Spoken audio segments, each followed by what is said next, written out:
Hi, Scott Orland with CINEMA-Magazin. The movie is Bohemian Rhapsody. One of the stars of the film, Lucy Boynton. Oh my God, for a second there, I was like so enamored, and I was like, you panicked for me. Congratulations, absolutely a terrific movie. Thank what you. was your own relationship? I think you were born after Queen really was kind of in their heyday. How did you get introduced to them?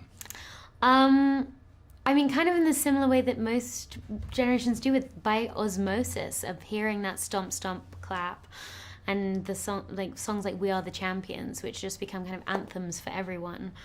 So I was just very much aware of their sound before I was aware of them as individuals. You had the advantage as one of the actors in the film because your character actually still is alive. I was wondering, what kind of insights did you want to seek her out, or did you want to kind of create your own character without talking to her?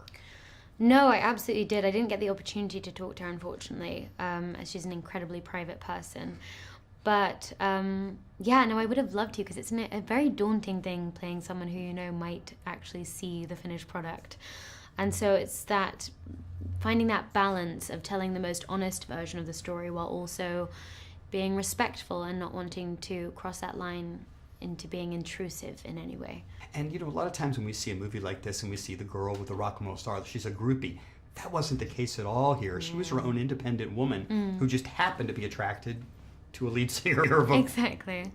Yeah, no, she's a real force of a human being. And yeah, had such a huge impact on Freddie's life as he did on hers. And so it was a beautiful thing to kind of investigate that relationship, mainly from Brian May, who actually introduced them to each other. So it was beautiful hearing from him, having seen it himself, the kind of trajectory of that relationship. Speaking of Brian, I mean, I know you had a couple of the actual guys at Queen who were on set and worked with. What insights did they give you about that particular time period? Everything. They were incredibly generous with the stories they shared and the way that they guided us. It was such a relief having them on set, and so reassuring knowing that they were there to kind of correct anything or realign anything, or just nod that you were okay, doing okay. But yeah, I mean, like I said, Brian was my main source, and his wife Anita Dobson, who spent a lot of time with Mary when they would travel with the band. So to have that first-hand source was invaluable. It was such a blessing to have them. One of the cool things about the British music scene, or the rock scene, is definitely the fashion of the periods. You go back to the 1960s, that whole Carnaby Street look that was going on. The 1980s, 70s and 80s, very specific as well too. A lot different than today. What was your own appreciation for the costumes you got to wear? Oh God, I mean, I'm still trying to pursue those costumes and get them myself.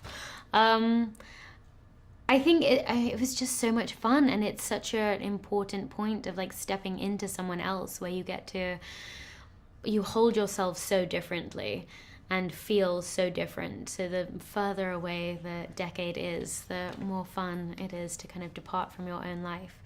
But especially to see what the boys were dressed in every day, the things that band wore, the reveal every morning was always a treat. One of the kind of sad aspects of too is this, you looked at from her point of view, was this honest, beautiful approach to a relationship, not knowing that the man she was attracted to had a secret or had a different life that she wasn't aware about. And sadly, we see that kind of happens a lot in the world, whether it be a sexuality or whether it be drug addiction or whatever. How much did it make you think that, what type of questions should we ask a prospective partner?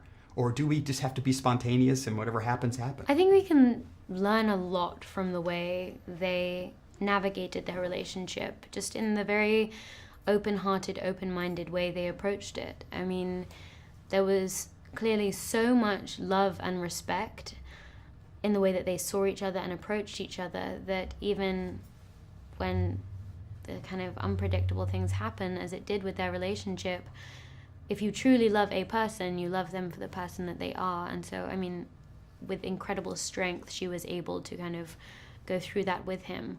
And yeah, loved him so much that she could only, of course, want to grant him the freedom to live his most truthful self.